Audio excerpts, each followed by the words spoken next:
पहले तो तमाम राष्ट्रीय अध्यक्षों को ये दुर्गति की स्थिति में पहुंचाते रहे।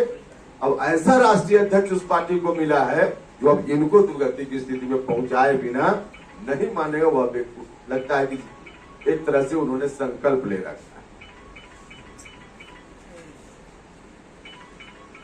तो शरद जी को याद करते हुए हम लोगों को उनका जब इतिहास अंतिम दिनों का ध्यान में आता है तो मन में दुख भी होता है, लेकिन बहुत सारी चीजें शरद जी से सीखने की भी जरूरत है।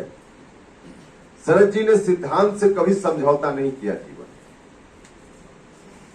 सामाजिक न्याय की विचारधारा को मजबूती देने के लिए जीवन पर्यंत लगे रहे और उसी के चलते उनको हमेशा कठिनाइयों का सामना करना और कोई दूसरा कारण नहीं था।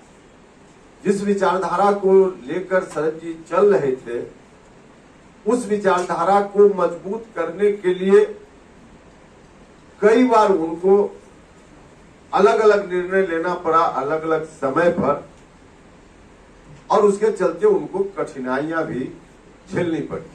और अंत में भी जो स्थिति बनी, अपने विचारों के प्रति मजबूती से प्रतिबद्ध रहने का जो उनका मन मिजाज था, इसके चलते ऐसी स्थिति बनी। नीतीश जी से आखिर किस बात को लेकर उनका मतभेद हुआ बाद के दिनों में, जिसकी हम चर्चा कर रहे हैं। जब से नीतीश जी शरद जी साथ हुए तब से तो लगातार चल ही रहे थे। एनडीए में लगातार रहे, बीच में कहे कि अब हम जाएंगे राष्ट्रीय जनता दल के साथ 2015, उसमें भी साथ गए शरद जी, और फिर से कहा कि अब फिर एनडीए में जाएंगे। वहां से एक मतभेद की शुरुआत हुई। तो जिस मतभेद के चलते शरद यादव जी को उस दुर्गति में पहुंचाने का काम हुआ और उनके निधन के कुछ ही दिन बाद फिर से एनडीए में वापसी की बात हो गई, तो यह तो साबित करता है कि शरद जी सही थे, आप सही नहीं।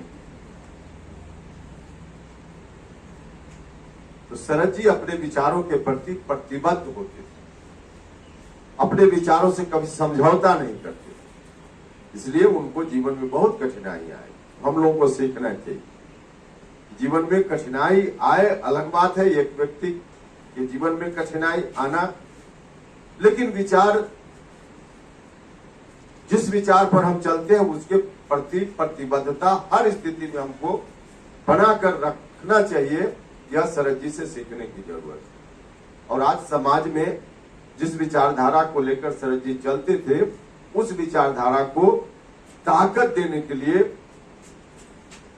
और ज्यादा आवश्यक है कि हम सब लोग मिलकर उनसे सीखें और उसके हिसाब से अपनी पार्टी को भी शरद जी के विचारों के अनुकूल हम लोग चलने का प्रयास कर भी रहे हैं। और आज की तारीख में मैं समझता हूं कि बिहार ही उनकी कर्मभूमि विशेष रूप से रही है और बिहार का ही अंत में होकर शरद जी विदा हुए। तो उस रूप में बिहार की धरती पर अगर कोई पॉलिटिकल पार्टी उनके विचारों को लेकर चलने का काम कर रही है तो उस पार्टी का नाम राष्ट्रीय लोक जनता दल है और कुछ दूसरा।